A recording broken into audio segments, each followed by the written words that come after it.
Welcome back to Master Your Glass with me, Livio Laro. Today we are going to make a drink of my creation called the Carnelian.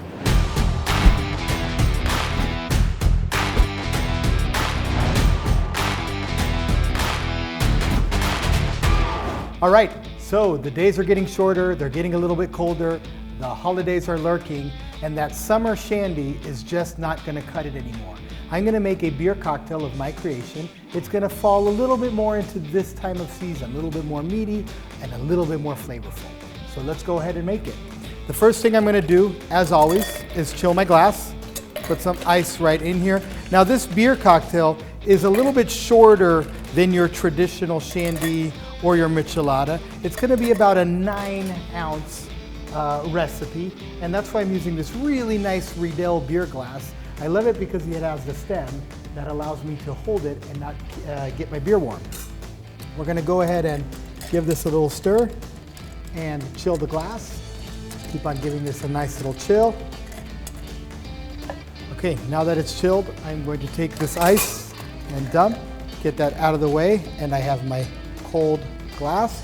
The first thing I'm gonna do is I'm gonna add 2 ounces of fresh cranberry juice. So I have 2 ounces of my fresh cranberry juice. Now this is nice and cold, okay? I'm chilling it so that it does not warm down my entire drink. There's 1 and there's 2. Put that jigger right there. I'm gonna take my lime, I'm gonna squeeze it. I'm just gonna roll it to break the sac so that this lime will give me a little bit more juice. And what I'm gonna do is I'm gonna show you, first I'm gonna cut off the edges. That will let me press it a little bit easier. It'll also look better when I use this lime after for the garnish. And then what I'm gonna do in this case as well is I'm gonna cut it, not at the halfway mark, I'm gonna cut it a little bit at maybe 40–60%, and I'll show you why in a second. Okay, we got that out of the way. Let's go ahead and grab our lime press. And first I'm going to press my small little edge here. There we go. So that gave me about a 1/4 ounce. I'm gonna save that guy. I'm gonna get another bit out of this to get a perfect 1/2 ounce of lime juice. Okay, got that done, got that done. Pour that right in here. And now I'm gonna use a amber ale. Amber ale beers are still really refreshing, but because they're ales, they have a little bit more meaty notes to it, which make it a lot easier to drink, a lot more appropriate for this time of year where food gets a little bit more spicy and gets a little bit more rich. All right, this beer is nice and cold.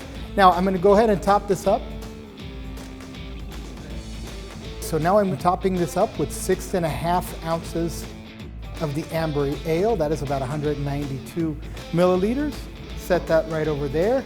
Let's give this a nice little stir to incorporate those ingredients.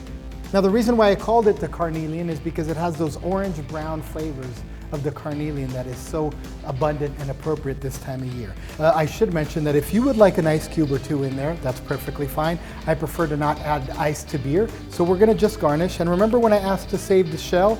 We're gonna take that shell of lime, we're gonna put a cranberry in the middle, and we're just gonna stab from one side to the other, keeping the cranberry obviously in the middle.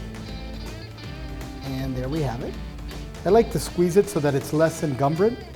Okay, and I have this little garnish here. Now this is just for presentation purposes, okay? If it's a holiday party and you really want to wow your guests, you would place this right on top of that, just like that, and the drink is ready to serve. Now it's not very functional, meaning when it's time to drink the cocktail, it's not gonna be very easy to do so. So this is just for presentation purposes.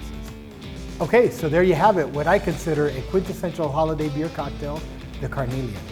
I'm gonna go ahead and try this, and man, this is a great cocktail. So I'm getting those nice malty notes from the amber ale, but then what's kicking in is the citrus from the lime that's cranking up the acid, along with the acid and the tartness that's coming from the cranberry, which is making this a really good drink. Now, please be sure to hit like and subscribe and to tune back in to Master Your Glass with me, Livio Laro, where you get expert instruction for everyday consumption. Salud.